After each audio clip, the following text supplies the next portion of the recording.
महत्वाची बातमी आनंद गर्जेंच्या मुंबईतल्या घरी फॉरेन्सिक टीम पोहोचलेली आहे। डॉक्टरही आता दाखल झालेले आहेत। महत्वाचे दागेदोरे यातून हाती लागण्याची शक्यता वर्तवली जाते। या सगळ्याविषयी अंजली दमानिया सध्या भाष्य करतात, थेट जातोय। येऊन सरेंडर केलंय आणि त्यानंतर काही स्टेटमेंटही त्यांनी पोलिसांना दिले। तर आताच्या घटकेला हे झालं ठीक आहे, पण आरोपी 3 होते। तर अजय आणि शीतल यांचं काय झालं ते अजूनपर्यंत काही कळलेलं नाहीये। पण आता प्रमुख आरोपी आपण जो म्हणतोय तो आनंद गर्जे पोलिसांकडे आहे असं कळलंय।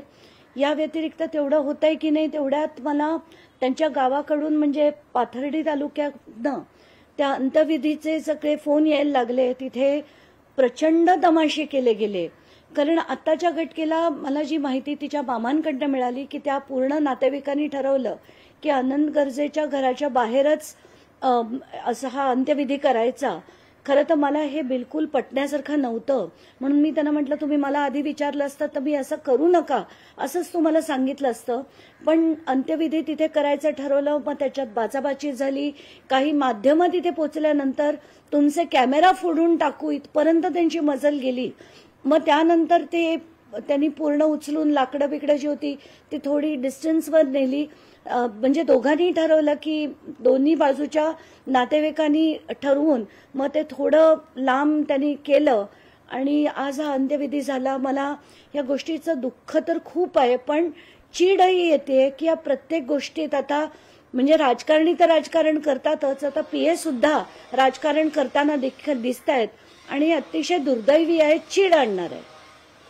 हा पूर्ण घटना तुम्ही कसं बघतात ताई? त्यांच्या पीएच्या आता ते अंत्यविधी चालू असताना म्हणजे आधी करू देत नव्हते, तर मला त्यांनी व्हिडिओ कॉल केला तिथनं।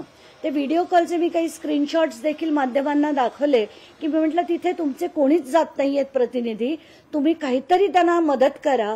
मग पोलिसांशी मी ऑन व्हिडिओ कॉल बोलले, मग मी एसपींशी बोलले की आता तरी म्हणजे ही जी दृश्य आहेत मला तर हे बिलकुल पसंत नाही, पण आता हे लावल्यानंतर तरी तिथे करून देण्याची परवानगी तुम्ही द्या। तेव्हा एसपींनी मला वाटतं तिथल्या अधिकाऱ्यांशी बोलवून हे करून दिलं। मला खरंच मी सांगते ना की काय पाळी आली आज एका मुलीवर जी इतकी उच्च शिक्षित असून सुद्धा तिला आज इतका दुर्दैवी आणि चीड आणणारा मृत्यू तिचा झालाय। आणि याच्यात प्रत्येक ठिकाणी आपल्याला राजकारण होताना दिसतंय। काल जसं मी म्हटलं तिथे पोलीस स्टेशनमध्ये सुद्धा बीडच्या काही लोकांनी मला सांगितलं की एक व्यक्ती येऊन सेटलमेंट करण्याच्या गोष्टी करत होता। तो म्हणाला की तुमचा एक माणूस द्या, आमचा एक माणूस घ्या आणि हे सगळं सेटल करू। हे सगळं ऐकल्यावर मला अतिशय चीड आली होती आणि त्या मुलीच्या वडिलांना घेऊन मी डीन नायर हॉस्पिटलचे जे डीन आहेत त्यांच्या कार्यालयात जाऊन निवेदन दिलं की हे सगळं जे पोस्टमॉर्टम आहे ते ऑन व्हिडिओग्राफी झालं पाहिजे। मग त्यांनी 2 विटनेसेस, एक मेडिकल ऑफिसर आणि व्हिडिओग्राफर अशा याच्यात ते पोस्टमॉर्टम झालंय। आता त्याच्यात सुद्धा काही टॅम्परिंग होऊ नये आणि तिला खरंच आता न्याय हा शब्द कशाला म्हणावा हाच प्रश्न पडतो। जो न्याय म्हणतो आपण तो जर तिचा जीव वाचला असता तर नक्कीच म्हणता आलं असतं, पण आता तिचे प्राण गेले। आता ह्याला अटक होऊन अगदी थेट फाशी जरी झाली तरी सुद्धा आपण न्याय झाला असं म्हणू शकतो का? तर मला खरंच सांगायचंय की महाराष्ट्रात आपल्याला ना आई वडिलांना ना मानसिकता बदलण्याची गरज आहे। जर मुलगी सुखी नसेल, जर तिला त्रास असतील, तिला हाल असतील, तर समाज काय म्हणेल, लोक काय म्हणतील, याच्यासाठी तिला परत घरी न आणणं हा खरंच कुठेतरी आपण चुकतोय आणि ही मानसिकता बदलण्याची तात्काळ गरज आहे असं मी प्रत्येक आईवडिलांना नम्र विनंती करेन। पोलिसांनी अटक केली आहे, बाकी लोकांना अटक करण्यासाठी तुम्ही मुख्यमंत्रीकडे मागणी करणार आहात? नाही, आत्ताच्या घटकेला दोघांना, एकाला अटक झाली आहे पण बाकी दोघांना निदान त्यांचे स्टेटमेंट घेण्यापुरती, कारण त्यांचे रोल तितकेसे मोठे नव्हते।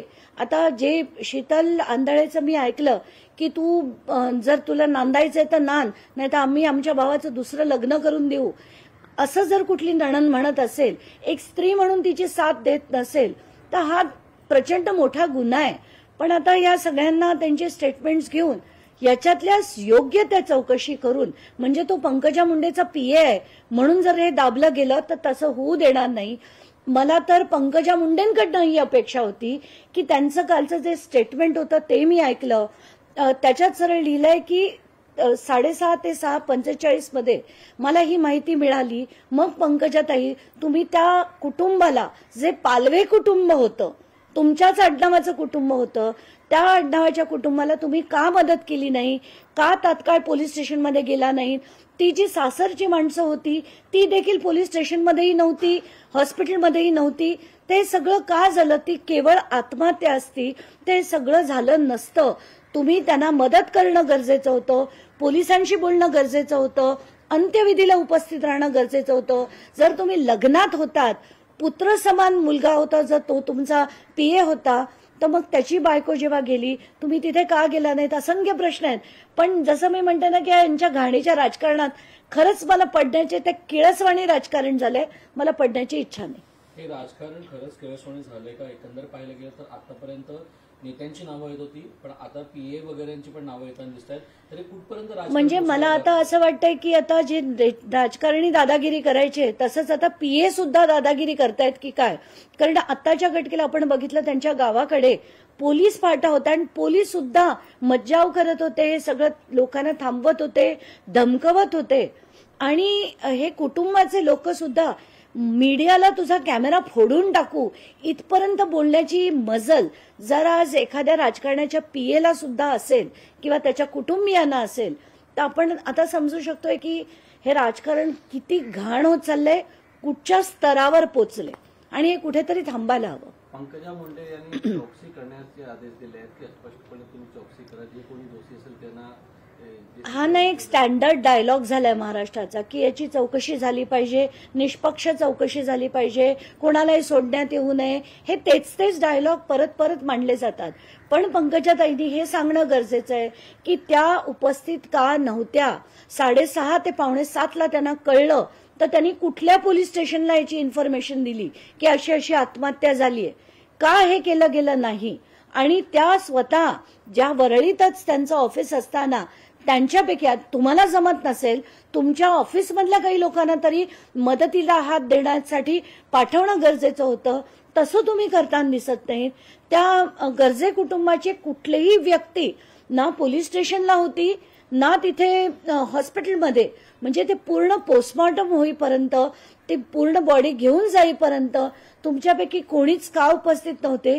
या प्रश्नांची सुद्धा उत्तरं तुम्ही दिली पाहिजेत. पंकजाताई, तुमच्याकडनं तुम्ही मंत्री म्हणून तरी या सगळी एक जबाबदार व्यक्ती म्हणून त्यांना मदत करणं गरजेचं होतं, पण तसं तुम्ही करताना पुन्हा एकदा दिसल्या नाहीत. पॉलिटिकल बोलणार आहे? नाही. हो.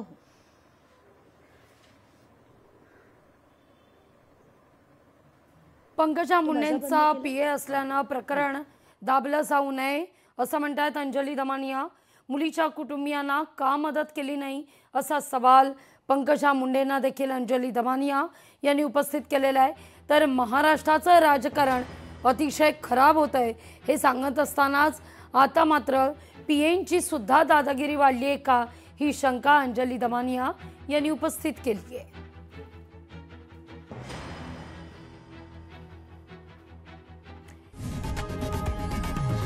लोकशाही मराठी ऐका, पहा, जागरूक रहा.